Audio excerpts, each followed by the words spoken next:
go, Fritz. The Bears are who we thought they were. The Bears. The Bears. I am the great Cornholio. We'll see what happens. Playoffs? See, Sean McDonough, Jay Billis. Goats! Can you play a song? Something cool. Put my mic on! I'm calling both games. Oh, baby! Are you serious? Goes down the field for Smith. Oh, he got it! Seattle. We're getting ready for Cincinnati. Enjoyed the first weekend of March Madness.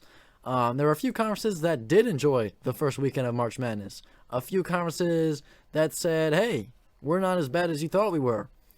And a few conferences that disappointed, as we mentioned in the last segment. The Big Ten and SEC, huge disappointments in the NCAA tournament. Big Ten, once again, I think the Big Ten is going to be looked at very differently next season. But who knows? We'll have to wait and see. The top 6 conferences in college basketball, the ACC, Big East, Big Ten, Big 12, and Pac-12, and SEC, we'll be getting to their records, their total records in the tournament so far, which conference is on top and which conferences are not looking so great. The ACC, surprisingly, has the best record out of any of them. Out of these top 6 conferences, the ACC has the best record. They've still got the most. They have, a lot of teams left in it here. They've got Duke, Miami, Carolina, and I think there's one other team that they have in it. But because they've got Miami, North Carolina, Duke, and no, that's it. So the ACC is boasting an 8-2 record, and that is about as good as you can ask for. The ACC, I should say, had, of course, those teams that I just mentioned that are still in it, but they also had Notre Dame in the tournament. They had, They had Virginia Tech. That's the team I was trying to think of. And I believe that is it as far as ACC teams go. So not too many teams out of the ACC made it in the tournament this year, but those that did capitalize on it, and those that did make it played very well. Notre Dame was a first 4 team, and they got it to the second round. Duke still alive, as mentioned, Duke, Carolina, and Miami still alive. So an 8-2 record, right? Maybe the ACC is not as bad as a lot of people thought. The Big East, 5-4. They had Villanova and Providence are still alive. There from the Big East, Creighton went 1-1. UConn loses in the first round, not a great look there. Marquette loses in the first round. And so the Big East is kind of hovering that 500 mark. Seton Hall loses in the first round by a lot to TCU. Not a great look there. So Big East 5-4, not terrible, not great. The Big Ten 9-7, and ordinarily I would say, hey, not terrible, not great. But for what people were hyping up the Big Ten, they thought, hey, Big Ten is where it's at, right? Big Ten is the college basketball powerhouse. Not exactly the case. If we're looking at the tournament, if we're looking at tournament results. The Big 12 was probably surprising, I would have to say. I did not expect the Big 12 to have as good of a showing in the tournament as they did. Of course, you have Kansas and Texas Tech making it to the Sweet 16, but you also have Iowa State making it. And I've been teasing Iowa State a little bit here and there, but we will be getting to Iowa State later on tonight. Don't you worry. I've got some real interesting thoughts on them. But you even had Texas make it to the second round. You had TCU made it to the second round and almost upset Arizona there. Took Arizona to overtime, but just could not finish the deal, I should say. And there's I don't think any Big 12 team lost in the first round. I'm going up and down the bracket here with 68 teams. It's, I could be forgetting one or two, but I don't think so. I think every Big 12 team made it to at least the second round. Every Big 12 team made it to at least the second round. So Big 12 had a really strong showing.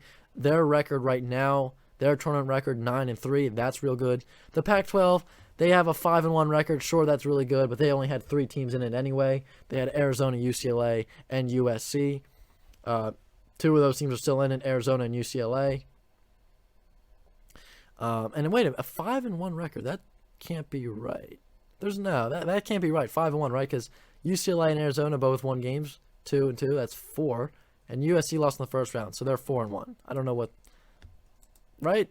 Or is there another big Pac-12 team here that I'm forgetting about? I could be wrong. I might be missing one who won and then lost. No, I don't. No, I think I just miswrote the record there. Anyway, so Pac-12, bottom line, they have a really good record there. I think I just mistyped the record for the Pac-12. So a 4-1 record for the Pac-12, and then the SEC, as mentioned, they've been a pretty big disappointment there. Their record in the tournament 4-3.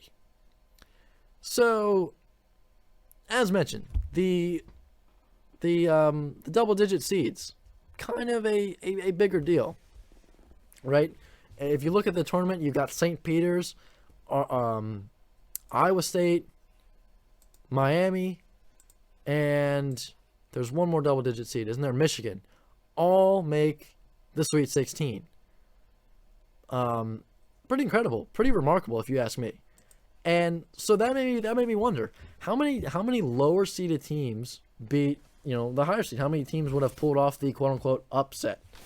Well, in the first round, there were 10 games where the lower seed won. You had, and this does include a 9 seed beating an 8 seed. That happened 3 times. But you had 3 11 seeds beat a 6 seed. Michigan, Iowa State, and Notre Dame all won in the first round. You had 2 12 seeds win. You had St. Peter's, of course. And then you had Miami narrowly beat USC. And then in the second round, 6 more teams beat a higher seed than them. North Carolina knocks off Baylor. St. Peter's again, they beat Murray State. Miami blows the doors off of Auburn. Iowa State and Michigan both win. And then Houston knocks off Illinois. So, 3 11 seeds, as I mentioned, made it to the second round. Notre Dame, Iowa State, Michigan. 2 of them made it to the Sweet 16. Iowa State, Michigan. Last year, 2 teams made it to the Sweet 16. So that this has now been the second consecutive year that 2 11 seeds have made it to the Sweet 16. Something to look out for next year. Maybe a theme that you might be thinking about when you're filling out your bracket next year. 3 number 1 seeds and 3 number 4 seeds each remain. Something to look out for there. The only number 1 seed to lose so far is Baylor, and the only number 4 seed to lose so far, Illinois. So Baylor obviously a Big 12 school. So yeah, they made it the second round. So yeah, every Big 12 school made it to at least the second round. So yeah, I mean, just a couple of storylines, headlines there. Looking at how the Big 10 and SEC. I know I mentioned they were disappointing. Well, match that up to how other conferences have fared, and Pac-12, Big 12, and ACC have really done way better than the Big 10 and SEC. And yet the ACC, Big 12, and Pac-12 were not hyped up at all.